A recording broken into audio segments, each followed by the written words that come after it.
It was pretty difficult. The deafness we could cope with, but the autism just changed everything. How was I when he was diagnosed as autistic? Well, I was shocked, and it took a while to accept it. He has a learning disability, severe. He's profoundly deaf and he's developmentally delayed, which have all compounded on the autism.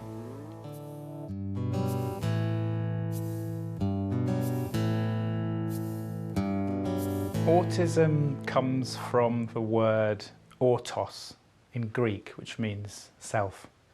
And autism is where the development of a child is different from other children. And it's thought that it's probably, in straightforward terms, to do with the wiring in the brain being different. And that leads to a lot of differences in the way children behave. We think that our deaf son Jake is possibly autistic, and that's because he hasn't developed any language yet. We know he's deaf, but something is not quite right. His behaviour is strange. He plays on his own. He's never really involved with his friends. He lines his toy cars up one behind the other in perfect order. We suspect there's something wrong with Jake, for various reasons. We're not sure what it is. Possibly autism. We're not sure. We think it's best to go to the doctor. Hopefully they can diagnose autism so that he can get a referral. Fingers crossed.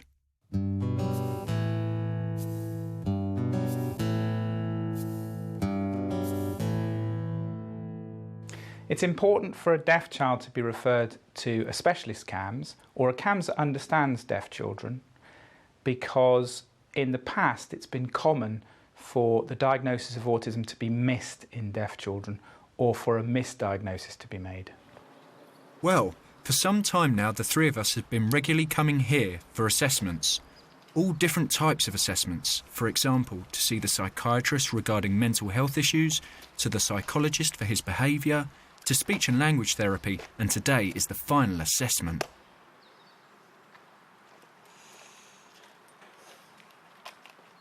How would you compare Jake's behaviour to that of his peers? Well, he likes to play on his own. He likes to do things like drawing, keep to himself. He doesn't show us what he's drawn. Whereas his brothers and sisters will always come up to me and say, look, this is what I've done. It's quite nice. Makes me feel involved, whereas Jake's different. Jake likes to be in his own world. He likes to play with his toys and no other toys. He doesn't want to share. And also, he's very tidy. He's very meticulous with the way he orders his toys, like his cars are always in a line.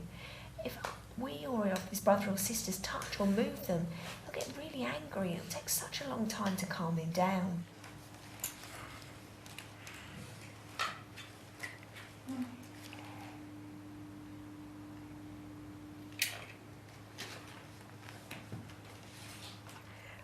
Was there ever a time when he stopped signing for some months? When he was first born, we'd teach him to sign and he'd copy with us. He'd sign some words back. And then when he was about 2.5, he just stopped. He went into himself and started talking to himself. He didn't really talk to anybody else. He wouldn't tell us what he wanted. He wouldn't point to anything. He just concentrated on himself. There was also occasions when we were talking and he would repeat what we were saying, repeating the same signs. And we didn't know what it was. This is Jake's report. He's been diagnosed with autism.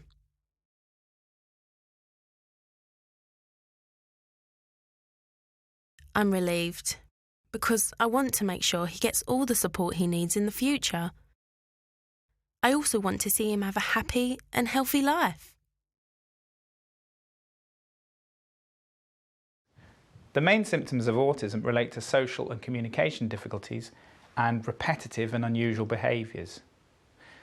To go into a bit more detail, children with autism tend to be isolated, they tend to play on their own, they have few friends, they have difficulty sharing, taking turns, they have difficulty with peer relationships, and they also have difficulty understanding the emotions of other people. They also have delays in imagination skills, and they tend to have a range of repetitive behaviours or interests, preoccupations, those kinds of things.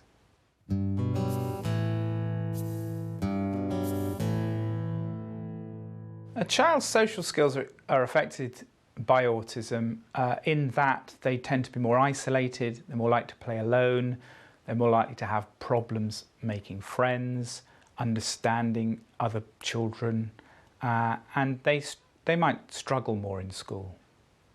My son's social skills are very limited. As a toddler, he didn't want to be touched, kissed, cuddled. It was really quite heartbreaking for mum, dad, grandma. As he's got a little bit older, he's now realised that people can support in his play, in what he wants to do, so he is becoming a little bit more sociable as he becomes older.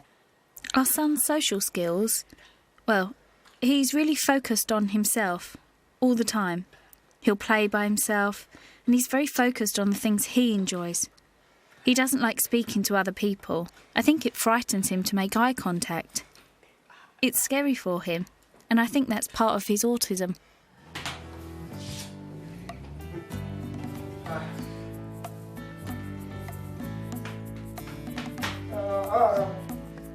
Autism has a big effect on my daughter's ability to socialise. She's quite solitary in her play, and she much prefers to be with adults than children. She's not bothered about other children. She has no friends. She's not interested in making friends or having those relationships. A child with autism has real difficulty understanding their parents or putting themselves into the head of their parents.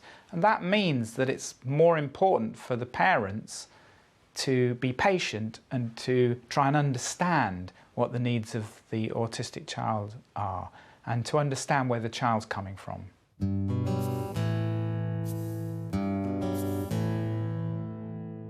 A child's communication skills may be affected by autism in a number of ways. The first is that often language is delayed, and that's delayed whether it's oral language in a hearing child or British Sign Language in a deaf child. So it can be delayed whatever the language that's being used. The other thing is that social use of language is affected. So children have much more difficulty having a conversation, being able to build a conversation, and they're also more likely to use repetitive or unusual language. He didn't sign, nor had any communication for a long time. It was just nothing. Usually any sign communication was one way. We'd sign at him, but get nothing back. When he was younger, to communicate, he would just pull my wrist and point at different things. We continued just trying to sign to him for a long time, until he was about 5, when communication suddenly started. He'd sign drink, simple words now and again. Then, as he got older, we suddenly started to see responses from him. So instead of just one-way dialogue, it was now two-way, and we were able to communicate. He could understand things better, whereas before there was a lot of frustration, not being able to communicate with each other. It was so difficult. It was hard work at the start, but it has improved over time. It's better now.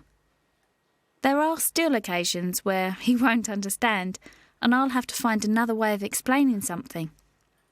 For example, I'll show him a picture, or by drawing things. And the same goes for him if we cannot understand what he's trying to say. He'll draw pictures so that we understand. Oh, that's it. It helps us. So really, it's about finding different ways of helping each other to understand. Yes, his language, for example, words such as where, who or what, he hasn't quite grasped yet. It's hard. We're trying to teach him, but it's difficult for him to understand those words. For example, the word where. If you ask him where, he doesn't know. It's difficult. If we show him a photograph of his friends, he'll sign NNNN for their name. So we'll sign, fingerspell the name, and then finally he got it, and he's now fingerspelling a lot. Before, when he was growing up, there was nothing. Now he's found a way of communicating with us. But our fingerspelling receptive skills aren't very good. We'll have to say, too fast, too slow quick. down.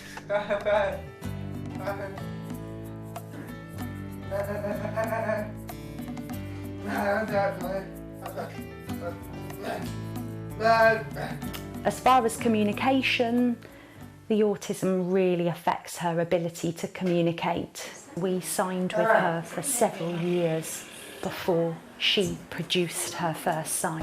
She understands so much, but it's very difficult for her to communicate back and express herself. So she really only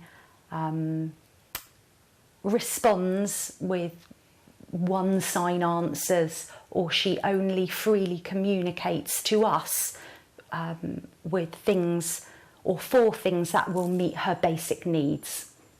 Drive, walking, ice cream, dinner, McDonald's, big, buttons, home, computer, bath, bed, sleep. Yes!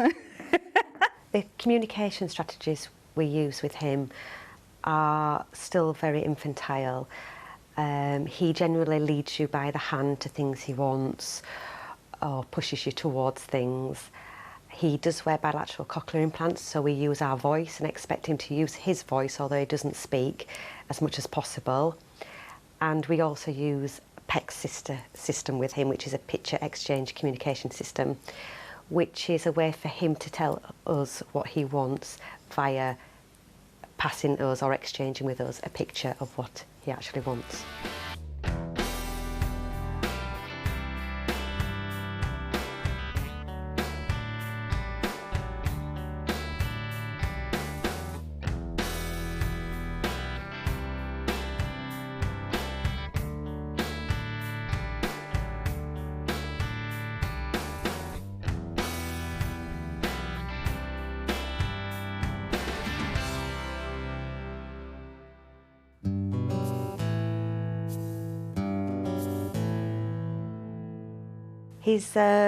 His obsessions have varied over time.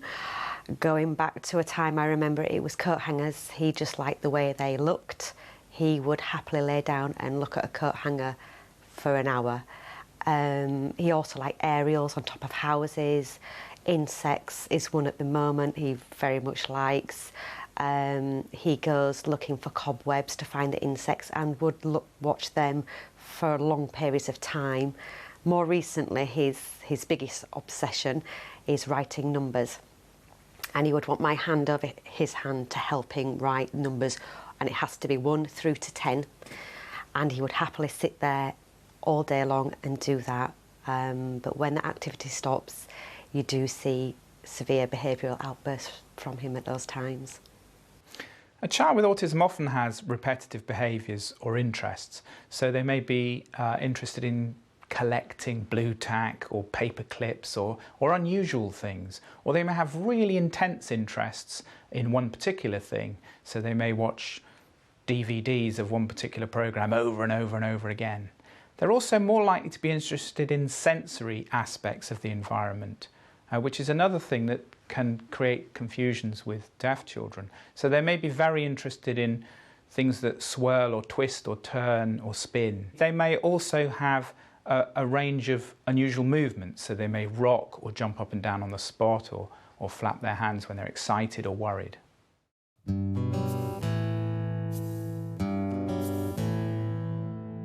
The development of imagination is delayed in autism.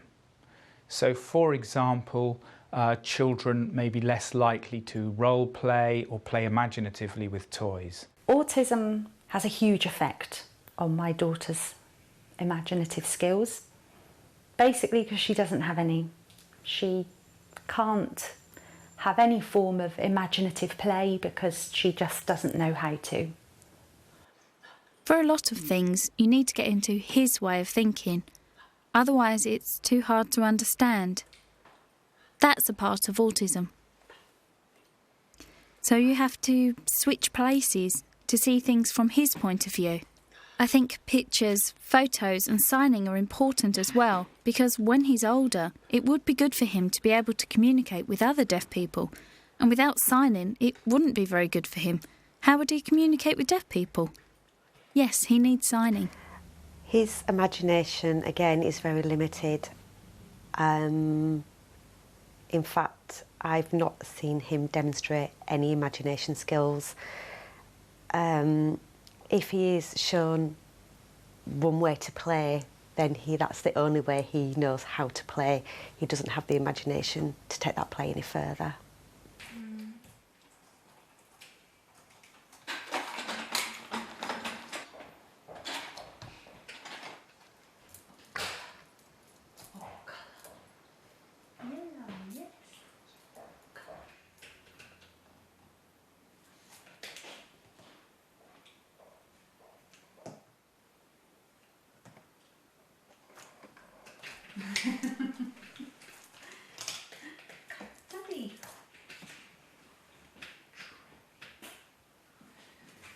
Advice for other parents. Sometimes you might have to fight for what you want for your child, because at the end of the day, you know your child best. So be prepared to put up a fight and make sure you get what your child needs, and that you get what you need as a family. You need support, you need respite care and help, but also don't be afraid. When we found out our daughter was autistic, it was really scary, but 13 years down the road, we're still here, and we love her so much. And yeah, we can't imagine life without her, so don't worry and don't be scared. Our son's autism has been a big change to our lives. We have to make sure he's kept safe, he's happy, and he understands things. It requires a lot of attention. Always have hope. I would also say visit older children, other children with a similar diagnosis to your child's. I did that when he was just 6 months old, and I was inspired by the children I had, and I understood that he could have a fulfilled, enriched, positive life like a lot of these other children had. That made me feel a lot better about his diagnosis. I would also advise other parents that it isn't always an easy journey. It is hard work at times, but it is all worth it in the end. I think the first message I'd give to new parents is don't worry and enjoy your child, because children with autism are just as likely to be lovely as children without autism. I think the second thing is, if you're worried, get an assessment and put your mind at rest.